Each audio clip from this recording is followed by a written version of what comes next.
Good morning, everybody. It's Barb Katie here. I just wanted to wish you all a marvelous Monday and get the week all started off in a very positive way by sharing a few minutes with you before I get out and about and on with the things that are requiring attention for the week. I thought I'd do a really quick recap of what we've been talking about for the last couple of weeks, and that's getting ready for the new year. Rather than waiting until after the Christmas holidays or whichever holiday you're celebrating to make plans as the new year is rapidly approaching, and we're looking back at choices that we made that may not have been the ones that got us exactly where we wanted to go during this wonderful holiday season that has feasting as one of its highlights for many of us. I know here in West Virginia, we have many occasions to get together socially as families and eat special foods that are only available during this time of the year, it seems. And even though we've probably eaten them for decades, we're certain that we may never see them again. It's really sort of funny when you reflect on it, but food is tied to so many happy memories. And I think often the taste of the food triggers the memory, which makes it even more precious and dear. But with that in mind, what we have been doing for the last couple of weeks is just spending some time in off moments, defining what we hope we have accomplished this year, evaluating it, and getting ready to move forward into the new year as easily and as seamlessly as we possibly can. I know last week, one of the things we talked about was defining your goal in writing and being able to ask the right question. It's very hard to solve a problem if you don't ask the right question. And I think that's most true for all of us, rather than asking, how can I lose weight? Maybe we should be asking, how can I become more healthy? That's just a simple little example, because what we're really after is going to good health and making the most of the life we have and the circumstances in which we find ourselves.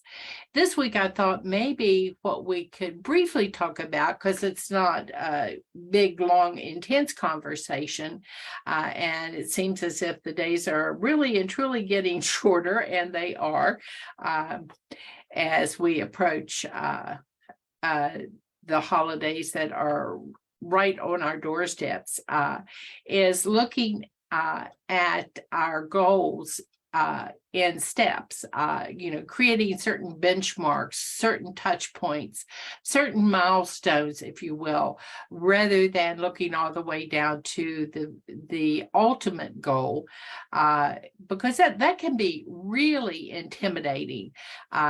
I know a friend of mine one time said it's like looking into a railroad tunnel and not being able to see the light at the end, because the tunnel is so long and it has a bend in it and it blocks out the light.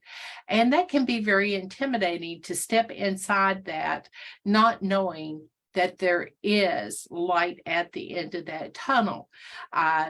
So that caused me to think a little bit about, how do you establish mini goals, and what's the purpose of a mini goal, and why would you even bother with it? Why wouldn't you just stampede toward the finish line with as much gusto as you possibly could measure at that particular point in time? By focusing too much, though, on that desired outcome, we can sometimes wind up feeling stuck when it's time to define how to achieve that ultimate destination. It can be really overwhelming during the day-to-day living that we all do, because most of our days are pretty full as they are, and adding more things to them can just seem to overload everything. And you say, I cannot do it. I do not have time in this day. What can I do to get myself started on something that right now is seeming impossible? The lofty goal in moments when we're low in energy and maybe high in emotion can just absolutely seem that. It can seem impossible. I cannot take on another thing. I've heard people say that throughout this holiday season. You know, I'm up to here now with things to do. I cannot take on another thing. But sometimes if you break things down in small steps, that are necessary small steps, you won't find out that you do have time. And one of the tricks for doing that is, I have found works well for me, is starting from the end and working backwards. You know, this is what I want. Okay, now what are all the steps that will lead me up to get this outcome? What is it that I can do gradually, simply, backing it up as I look at it from a distance, that is going to make it possible for me to achieve that thing that I want to reach. In this way, I find I can be much more efficient in my planning. Most of the questions that you ask about needs to complete the plan at each change. This can automatically filter out a lot of things that you don't need to do.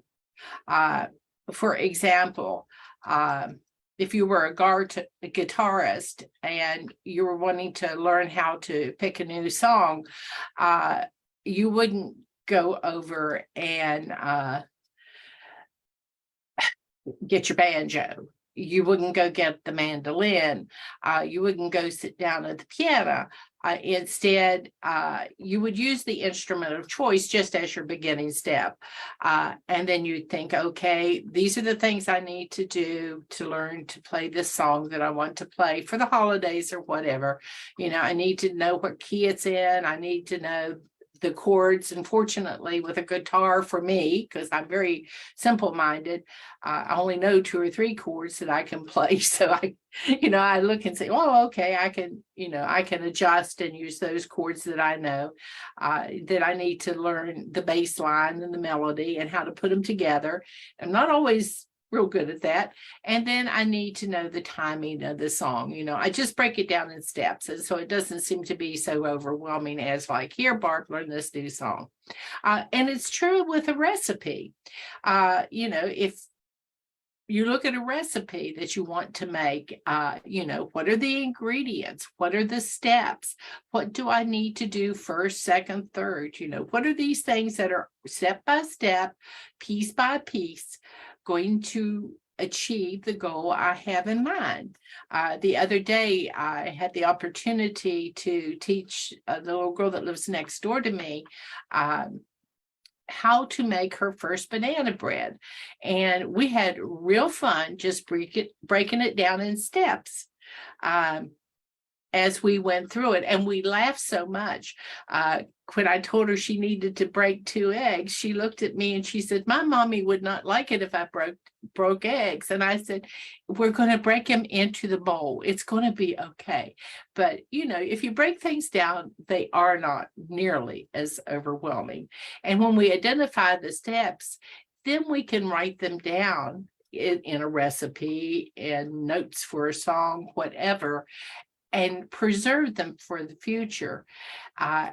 And then decide that we're going to practice it, because she'll make that recipe, I know, over and over through her life until, like me, it gets to be second nature. There are certain songs that I've played enough now that they're second nature. But I had to work to do it first. And I had to break it apart into manageable little pieces. Each one was a point of progress that I celebrated. As I can remember, Twinkle, Twinkle, Little Star, when I first learned how to do that and thought I was just hot stuff because I could strum that out, that very simple song. But you have to build as you go. You have to continue to make progress. And when you have a roadmap that details what needs to happen, I find I'm much more likely to stay motivated and committed throughout the process.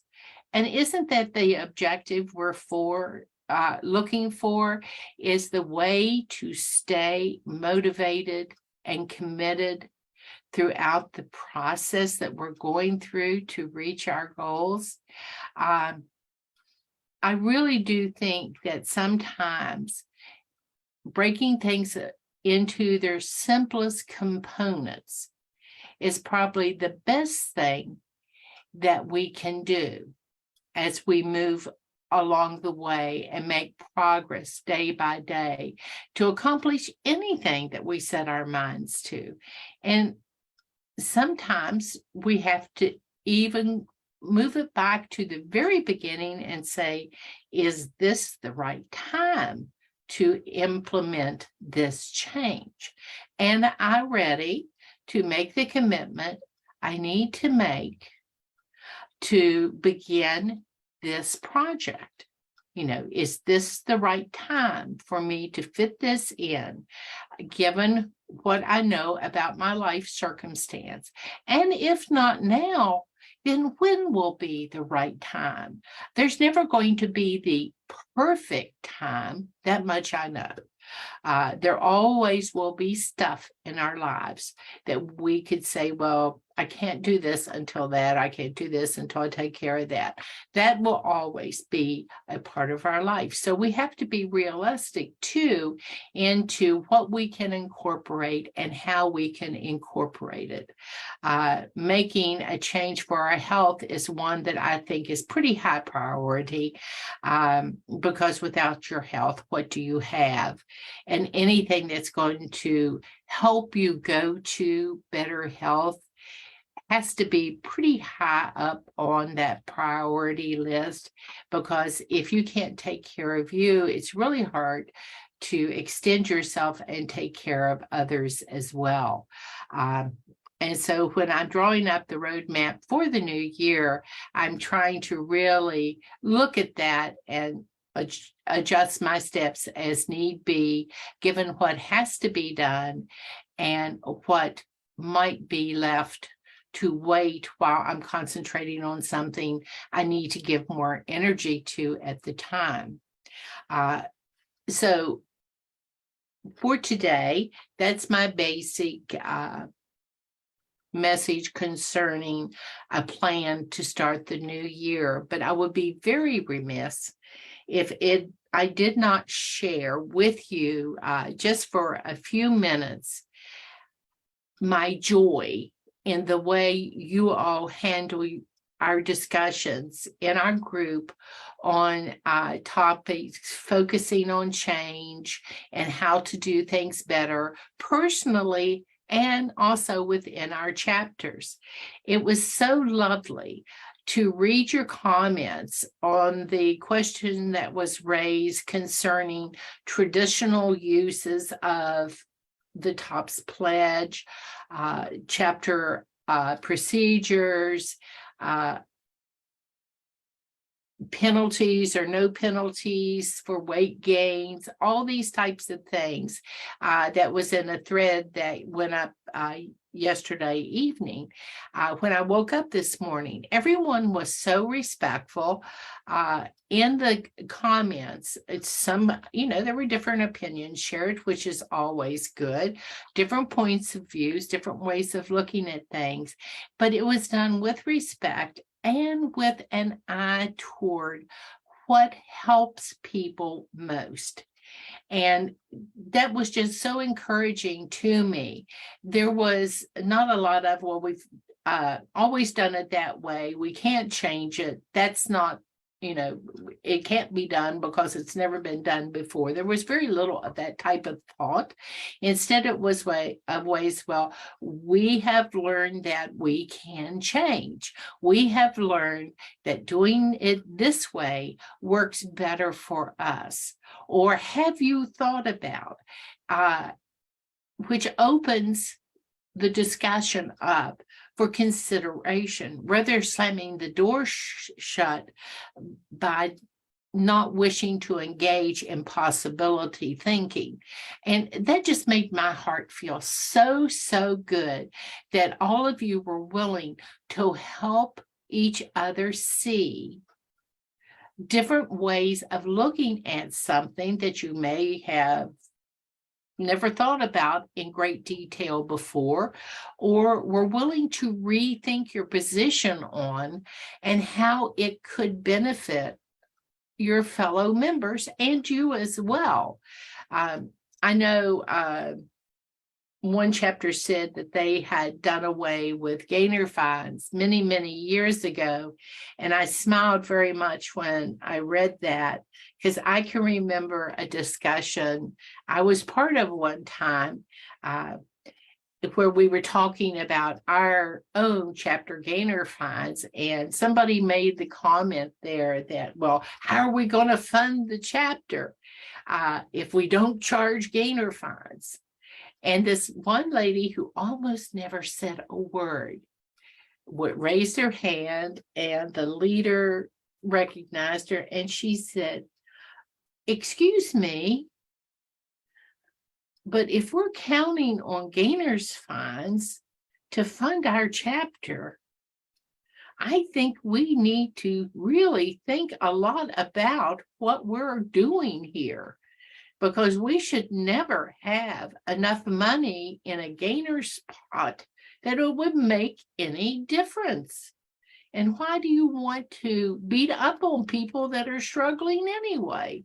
And she was beautiful. And she was a lady that was very quiet. And, we talked apparently when she had something she strongly believed in. And for her to say that, all of us just like, whoa, wow. She's right. I never bothered to stop and step back and take a breath and consider what I was actually saying. And then, I'll just mention this in passing. Somebody asked about saying the Pledge of Allegiance, and one of our lovely Canadian members popped up and said, "So something we do," and that's correct. That's correct.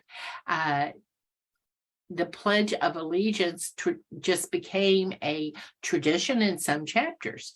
Don't ask me why, because I don't know.